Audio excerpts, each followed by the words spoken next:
Thank you so much for joining us on the Sportsline Podcast on the CHCH Media platform. I'm Bubba O'Neil. Hey, folks, sports hailing from Southern Ontario is a big deal, and this podcast is here to celebrate the outstanding athletes, coaches, executives, and programs that are growing, excelling, and always making us so proud. Today's podcast is a recap and an update from just about a month ago when we introduced you to the Perfect Game Collegiate Baseball League. We were so excited to announce that there will be a new franchise located in St. Catharines that will begin play, folks, this summer. Team owner Mal Romanin from the Dead Red Sports and Entertainment Group gave us a whole lot of details, but there were a number of exciting announcements to come. So let's bring in Mal because we've got some big news to talk about. Mal, thanks for joining us, partner. Bubba, good to be here. Thanks for having me back. Yeah, we're pretty excited down here. So you should be excited. I mean, baseball. Actually, there's a little bit of spring in the air right now. The Blue Jays are starting, and there is a feel of baseball that is just around the corner. It's the best time of year. I always say spring. Everything, as I say, spring. Is always hope in the air, and everybody thinks they can win. And even the low lights of the Pirates and Angels and all that, everybody has hope. So, it's spring training, and it just kind of, points to better days ahead. And hopefully, even for our organization as we get started on our journey in year one. Well, I'm glad you just said the organization. You didn't say the name yet. Just a couple of things before we get to the big announcement. Sure. Big couple of announcements, actually.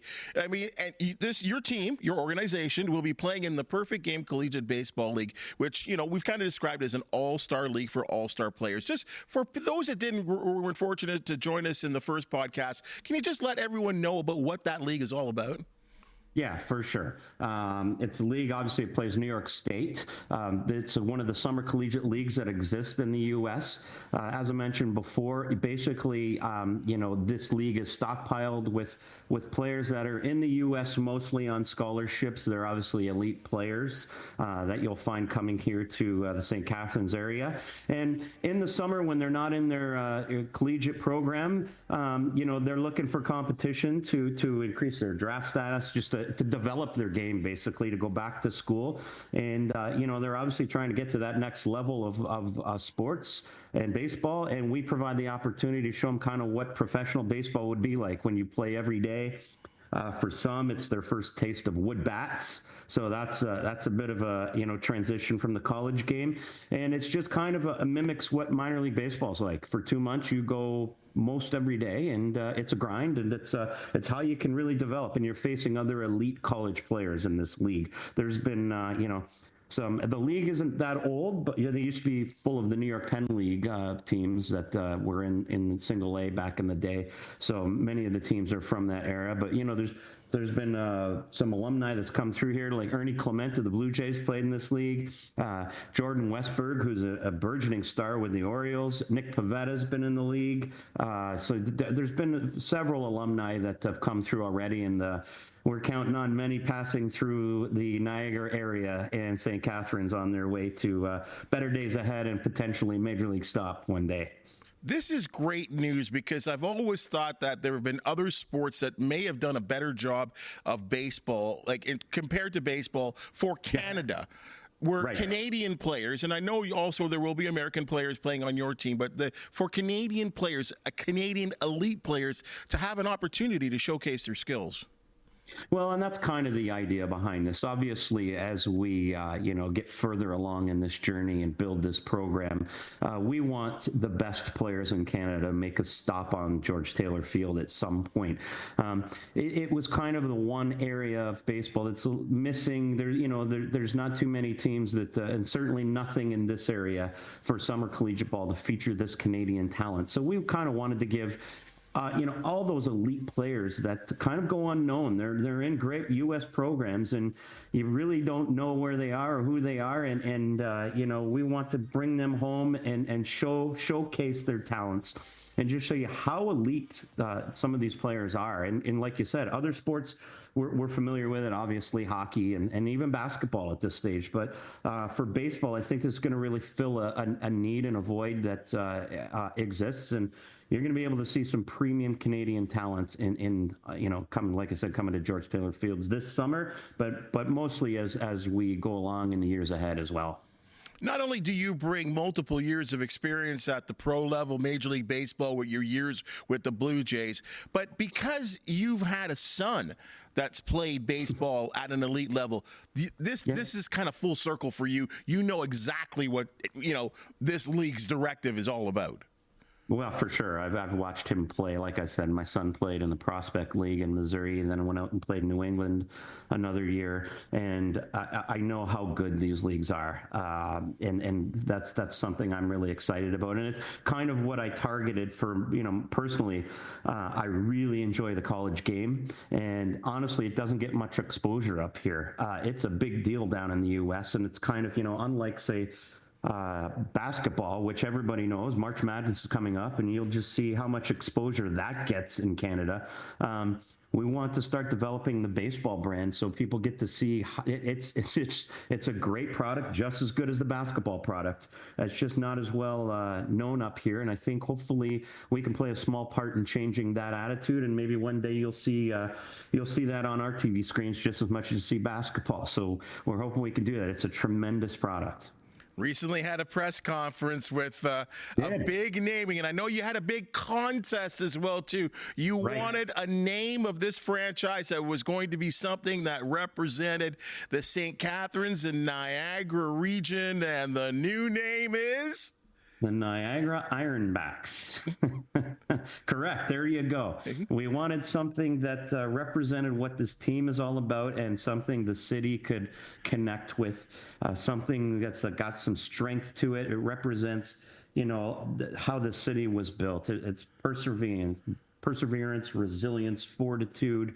It kind of represents that blue collar nature that the Niagara region was built on. The canal workers, the factory workers, the paper mills, those type of things. So we really settle on that, and I think I hopefully the Niagara region will really sink their teeth into it and be really proud of that. And as time goes by, we'll be releasing jerseys and more logos and things that I can come back on and show you then too, Bubba. So you won't be the last you saw of me. No, of course not. Hey, with the St. Catharines areas, there's so much going on. You know what? You have the Ice Dogs playing in the wintertime in the Ontario Hockey League. The River Lions have been outstanding, finally winning, and they've been knocking on the door for a CEBL championship. Right, finally champions, right? They're finally champions, and congratulations to Victor Razzo, who's been recently, awarded by, Sportsman of the Year by the city as well, too. And just signed a new 3-year contract, I understand. Yes. Congrats to him very much. Absolutely. Yes. So, again, this is just developing the sports fandom, I'll use that word, in the St. Catharines and Niagara area. Yeah. 100%. And I think there's a real appetite. As you know, the population keeps growing. You know what I mean? I think there's almost 600,000 people out here in Niagara region.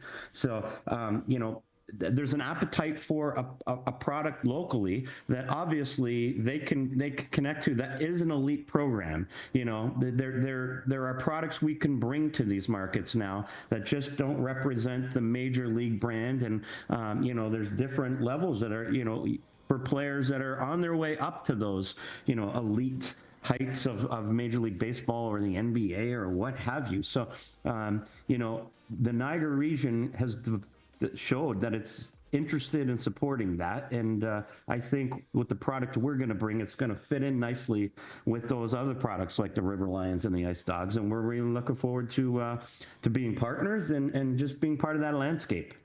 At that recent press conference, you talk about backing of the city, and you certainly got the straight goods from Mayor Matt Cisco, who was alongside with you, and he talked about George Taylor Field in St. Catharines and really bringing that up to the standards that you guys need it to be at. Yeah, and like I said before, it's critical. We wouldn't be here without the partnership of the city, the mayor, Matt Cisco, Phil Christie, Brian Whitty, all the key partners that are working with the city.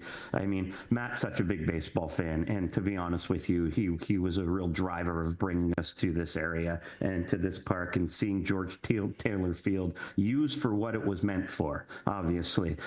It's meant for a product like ours, where the community come out and the seating arrangements and build on that. So he's committed substantial improvements over the next few years. You're going to see improvement on drainage. The lighting has already been, improved in that area, the scoreboard. And obviously you'll see stuff, within, internal inside the clubhouse and things like that, that just bring it up, just refreshing. The seats get refreshed and just reimagining that area. But the guts are already there, and we're really happy to be working with the city. They've been tremendous partners so far. I couldn't help but notice that at the press conference, there was talk about beer. And a there local was brewery. talk about. I mean, what's the point of baseball without beer, right? Beer and hot dogs. Let's go. Yeah, you mean? Yes. I'll take care of the hot dogs, but apparently you got a local beer company that's very interested in what you guys are doing.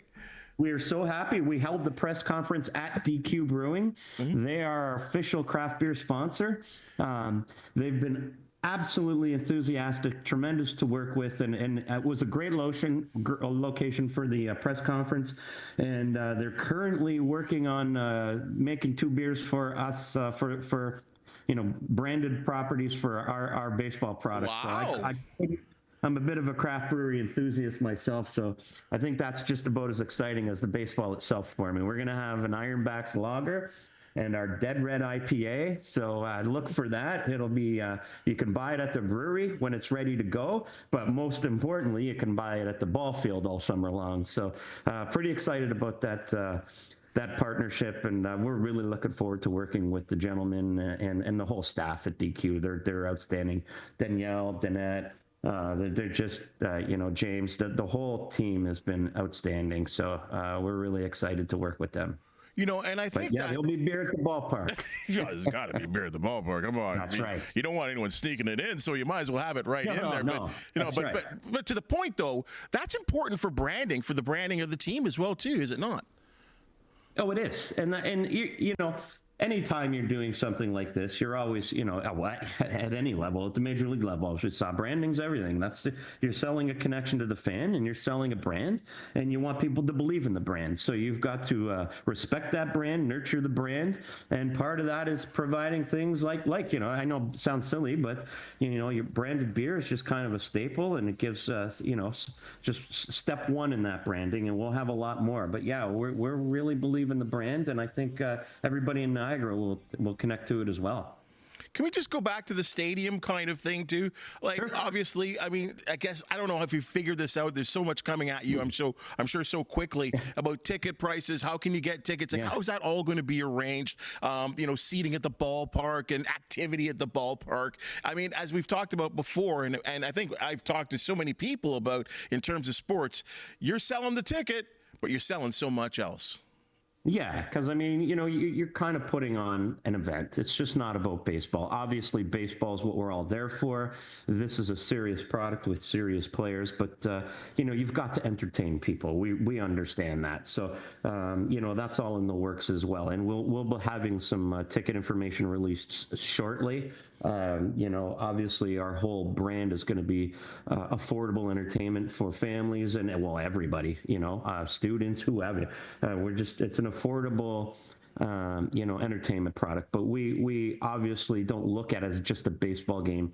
It's an event each time you have a baseball game. So we're going to treat it as such. And, we're looking at different ways that we can entertain people when they come to the ballpark. We want them to leave happy and come back again over and over and over again, obviously.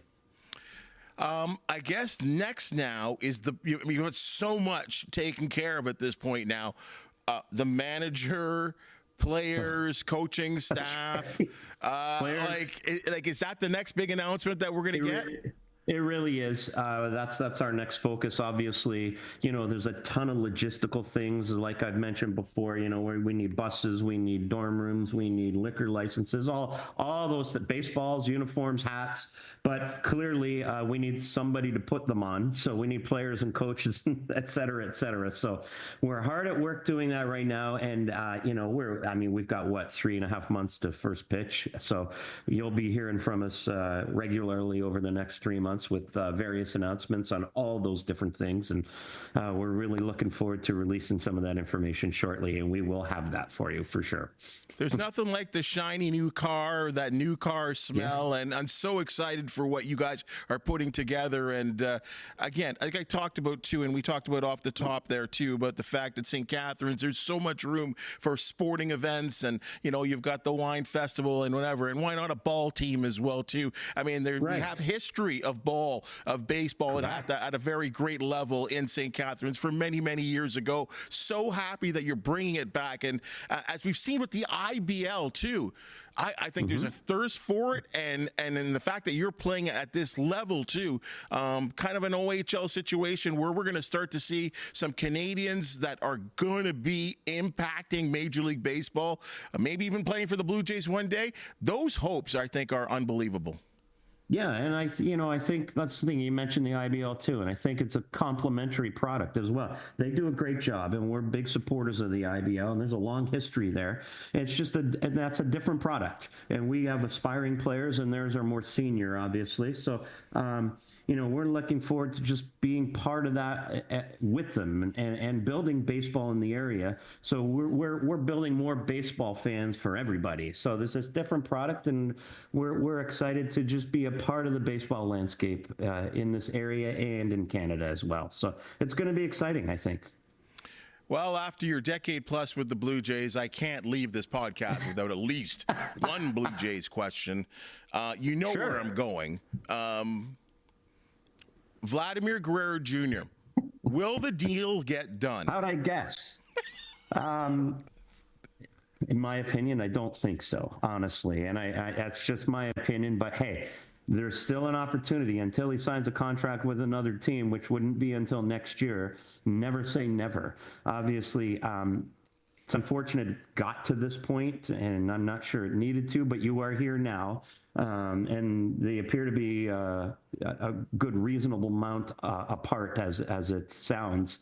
And, when you get to this point in the lifespan of a player you've had the entire time, it's not a good sign. Just like Bo, there's been opportunity to sign him for 4 or 5 years. And unfortunately, that wasn't done. So I don't have high hopes for it, but you never say never. I mean, if they meet his demands, I'm sure they can get it done. And there is an avenue, and there's always a way. Just hope they find it. But at this stage, at this point in the thing, I'm not overly optimistic it's going to get done. So let's enjoy the season and see where it takes them. And hopefully they win, and it's a different perspective for everybody once you get the season going. Well, David Ortiz kind of leaked the number. 12, 11, 13 years, possibly close to about the 400 million range. First baseman with power, are those comparable numbers to what a major league player of his caliber should be getting? Well, there's no question. Unfortunately, free agency is all about timing too. You don't necessarily compare yourself to other first basemen at this point. When you're handing out $760 million to Juan Soto, that increases the value of everybody across the board. So Vladdy's probably expecting to be the third highest paid player in the game, and he has every right to do that because free agency is all about timing, right? It's not necessarily about comparables to other guys of what they got 3 years ago, 2 years ago, or even last year. The landscape changed. Tani got so much money, but then when Soto got all that money, it raises the bar across the board. So I would expect that to be a minimum for Vladdy, and perhaps even higher. That is just the way it goes. I know you still have tons of friends in Major League Baseball and associate yourself with the league, and I'm not trying to criticize here, but maybe this is a window for your league as well too. I am coming across more and more people in my sporting life that are tired of $1 million athletes. And what you are promoting, this is a great, I don't want to say take advantage of, but I think a lot of people are seeking what you are doing right now, Mal.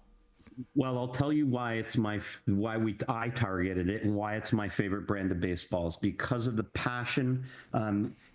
Hey, the market is the market. I don't, have any issues with guys getting paid what they're worth, because if that's what the money is, is what the money is. But I understand the thought, and that's why I love the college game. You don't have that. It's just pure passion and desire to get to the next level, and it feels a little pure. You know what I mean? It just feels a little more honest at times, and I love a little bit of that innocence and the feel of the game, and just absolute way the guys play the game and their desire to compete, and it's got that real team bonding feel. I've watched it and I love it, and that's why I wanted to bring it to the Niagara region, and that's what I want everybody to feel, because it's a little easier for the fan to connect with these players, as you said, than guys we're debating whether $400 million is enough, right? It's kind of silly, but that's just the way it is. It's easier to connect with the young guy who's really given it all he's got, and he's in college. It's a little easier for everyone to connect to that player, and that's what we're going to bring to the area, and we're so excited to do that. I agree with you. Appreciate what you're doing. Can't wait for further announcements, managers, playing staff. I'm sure you're going to have some great ones to follow. Mal Romanin, thanks so much for joining us. This is so exciting, and thank you for sharing all your big news with us on the Sportsline Podcast. No, anytime, Bubba. Call me anytime. We're excited. Thank you again. Right on. Thank you so much, my friend. Hey, that's your Sportsline Podcast for the day. And as you just seen and heard, we love talking sports. It's burgeoning sports in the Niagara region. So exciting. If you do know of an athlete, team, or event to promote the Sportsline Podcast, want to hear from you. Please hit the thumbs up, like, and subscribe button. And if you have something to say, we really do appreciate your comments. For the wonderful people that make the Sportsline Podcast possible, thank you so very much. We'll see you tomorrow.